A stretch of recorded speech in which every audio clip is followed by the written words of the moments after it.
ಈ ಥರ ಪೈನಾಪಲ್ ಕೇಸರಿ ಬಾತ್ನ ಮಾಡಿದ್ರೆ ಪರ್ಫೆಕ್ಟ್ ಆಗಿರುತ್ತೆ.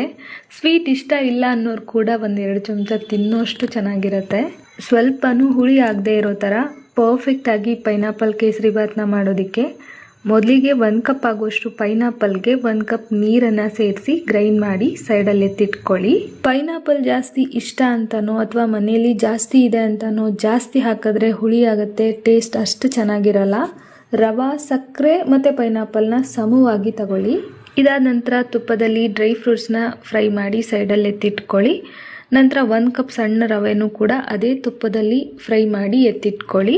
ನಂತರ ಗ್ರೈಂಡ್ ಮಾಡಿ ಇಟ್ಕೊಂಡಿರೋ ಪೈನಾಪಲ್ಲು, 1 ಕಪ್ ಸಕ್ಕರೆ, ಸ್ವಲ್ಪ ಫುಡ್ ಕಲರ್ನ ಸೇರಿಸಿ ಚೆನ್ನಾಗಿ ಮಿಕ್ಸ್ ಮಾಡಿಕೊಂಡು 4-5 ನಿಮಿಷ ಮುಚ್ಚಿ ಬೇಯಿಸ್ಕೋಬೇಕು. ಈ ಥರ ಆದ ನಂತರ ಹುರಿದಿಟ್ಕೊಂಡಿರೋ ರವಾನ ಸೇರಿಸಿ ಚೆನ್ನಾಗಿ ಮಿಕ್ಸ್ ಮಾಡ್ಕೊಳ್ಳಿ. ನಾನಿಲ್ಲಿ ಈ ಕೇಸರಿ ಬಾತ್ನ ಮಾಡೋದಕ್ಕೆ ಟೋಟಲ್ ಆಗಿ 4 ಕಪ್ ಆಗುವಷ್ಟು ನೀರನ್ನು ಸೇರಿಸಿದ್ದೀನಿ. 3 ಕಪ್ ಬಿಸಿ ನೀರನ್ನು ಮುಂಚೆನೇ ಕಾಯಿಸಿಟ್ಕೊಂಡಿದ್ದೆ. ತಣ್ಣೀರು ಹಾಕಿದ್ರೆ ಕೇಸರಿ ಬಾತು ಚೆನ್ನಾಗಾಗೋದಿಲ್ಲ, ಆದಷ್ಟು ಕುದಿಯುವಂಥ ನೀರನ್ನೇ ಹಾಕಿ ಚೆನ್ನಾಗಾಗತ್ತೆ.